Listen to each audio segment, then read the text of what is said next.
সূরা কুরাইশ। বিসমিল্লাহির রহমানির রহিম।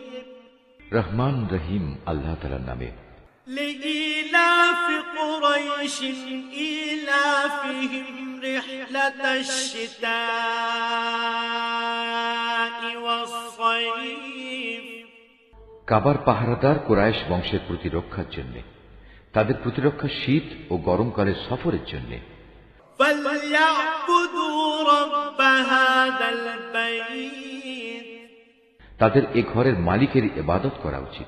الذي أطعمهم من جوع وآمنهم من خوف।